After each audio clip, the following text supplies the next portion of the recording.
48% মানুষ তারা চাচ্ছে যে যারা অতীতে কখনোই আওয়ামী লীগকে ভোট দিয়েছে বা আওয়ামী লীগের সাথে জড়িত ছিল হটেভার, তারা এবার হয়তো বা বিএনপিকে ভোট দিতে পারে আসার জন্য। আমরা দীর্ঘক্ষণ যাবৎ আজকের এই জরিপ রিপোর্ট আপনাদের সামনে সিআরএফের চিফ নির্বাহী জনাব জাকরিয়া পলাশ উপস্থাপন করলেন।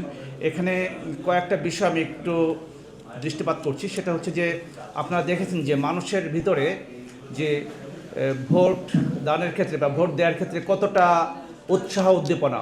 প্রায় 90% মানুষ ভোট দিতে যাবেন তারা, এবং তারা তাদের যে স্বাধীন মতামত সেটা তারা প্রকাশ করার চেষ্টা করবেন। এটা অত্যন্ত গুরুত্বপূর্ণ একটা বিষয়, এবং বাংলাদেশের ইতিহাসে কখনোই এত বেশিরভাগ এত সংখ্যক মানুষ ভোট দিতে কখনোই যায়নি। আমরা যদি বিগত নির্বাচনগুলো খেয়াল করি, সবচেয়ে বেশি হয়েছে 91-এর নির্বাচনে, সেখানে প্রায় 84% মানুষ ভোট দিতে গিয়েছিলেন। এখানে আমরা দেখব যে সেটাকেও রেকর্ড সংখ্যক মানুষ এবারে নির্বাচনে উৎসাহ উদ্দীপনা নিয়ে তারা ভোট দিতে যাবেন। এটা অত্যন্ত গুরুত্বপূর্ণ। এবং এর ভিতরে আরও কিছু বিষয়, যেমন সেটা হচ্ছে যে 20% মানুষ আমরা দেখব যে তারা কিন্তু ভোটের ব্যাপারে স্টিল তারা অডিট, এবং তাদের ভিতরে এক ধরনের টেনশন কাজ করছে যে ভোটটা সুষ্ঠু হবে কিনা, নিরপেক্ষ হবে কিনা, ভোটের ব্যালট বাক্স দখল হয়ে যায় কিনা, এখানে কোনো ধরনের কোনো সংঘাত হয় কিনা, এই বিষয়গুলো কিন্তু তাদের কাছে গুরুত্বপূর্ণ হয়ে উঠেছে। এবং সেখানে কিন্তু বিএনপিও আছে, জামাতও আছে, এনসিপিও আছে, এবং সাধারণ মানুষও আছে। তাদের ভিতরে কিন্তু এই বিষয়টা কিন্তু অনেক ইম্পর্ট্যান্ট। আর একটা বিষয় আমরা বিগত কিছুদিন যাবত খেয়াল করছিলাম, বলা হচ্ছিল যে ধর্ম, রিলিজন যেটাকে আমরা বলি, যে এই নির্বাচনে গুরুত্বপূর্ণ একটা রোল প্লে করবে। কিন্তু এই জরিপে যেটা চলে এসেছে সেটা হচ্ছে যে এটা কিন্তু খুব বেশি মানুষ কিন্তু এটা নিয়ে ভাবছে না। আমরা খেয়াল করছি সেটা হচ্ছে যে ধর্ম নিয়ে ভাবছে বা ধর্মের বিষয়টা গুরুত্ব দিচ্ছে এ ধরনের সংখ্যা হচ্ছে 35.9%। টোটাল 11,038 রেসপন্ডেন্ট, তার ভিতর থেকে 35.9% মানুষ মনে করছে যে ধর্মটা একটা গুরুত্বপূর্ণ ইস্যু হতে পারে। কিন্তু এর চেয়ে অনেক গুরুত্বপূর্ণ ইস্যু তারা কনসিডারেশন নিয়েছে, যেমন করাপশন, যে ওই প্রার্থী, সংশ্লিষ্ট প্রার্থী বা সংশ্লিষ্ট দলের বিরুদ্ধে করাপশনের অভিযোগ আছে কিনা, এটা প্রায় 67.3% মানুষ। তারপরে এই যে দ্রব্যমূল্যের যে ইস্যুগুলো, এটাও মানুষ কিন্তু গুরুত্বের সাথে দেখেছে।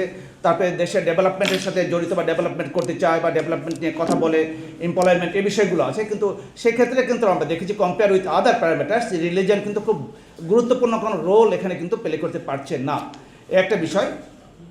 আর একটা বিষয় আমরা যেটা দেখব সেটা হচ্ছে যে এখানে মিস্টার জাকরিয়া পলাশ উল্লেখ করলেন যে যারা অতীতে কোনো কালে কোনো দিন, বিগত 3টা নির্বাচনতে আমরা দেখেছি যে এটা সুষ্ঠু নিরপেক্ষ নির্বাচনের ধার কাছেও হয়নি, দিনের ভোট রাতে হয়েছে, এই বিষয়গুলো তো আসছে।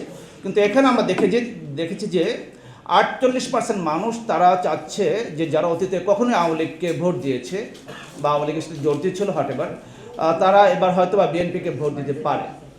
বাট বাকি 52% মানুষ, মানে আওয়ামী লীগের যারা আওয়ামী লীগের সমর্থক, আওয়ামী লীগকে ভোট দিয়েছে, মেজরিটি % মানুষ কাকে ভোট দিবে এটা কিন্তু এখনো কিন্তু এনশিওর হয়নি, নিশ্চিত না। এটা কিন্তু একটা ইম্পর্ট্যান্ট বিষয় আমার কাছে মনে হয়েছে। এবং আরেকটা বিষয় যেটা আমি এখানে বলবো সেটা হচ্ছে যে আপনার যে মানুষ আসলে আমরা বলে থাকি বা সাধারণ জনগণ বলে থাকি যে মার্কা একটা ইম্পর্ট্যান্ট।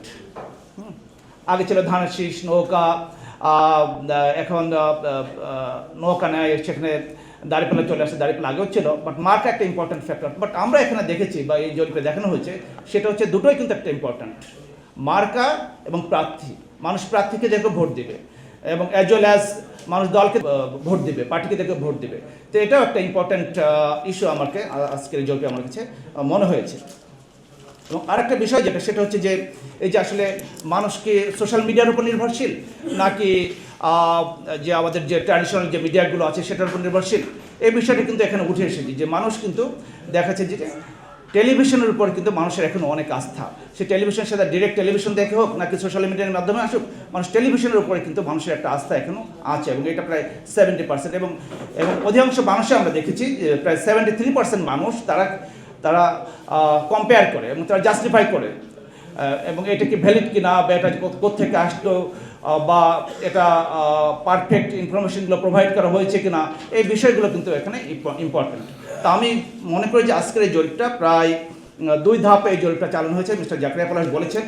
একটা ডিসেম্বরের 15 তারিখ পর্যন্ত আর একটা জানুয়ারির 31 তারিখ পর্যন্ত।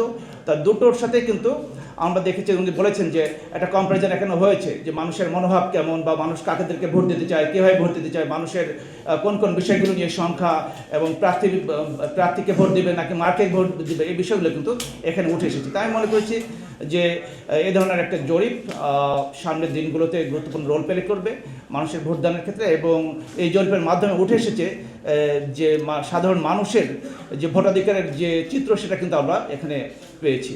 তো আমি এই কথা বলে আমি আমার এখানে বক্তব্য শেষ করছি। সকলকে অসংখ্য ধন্যবাদ।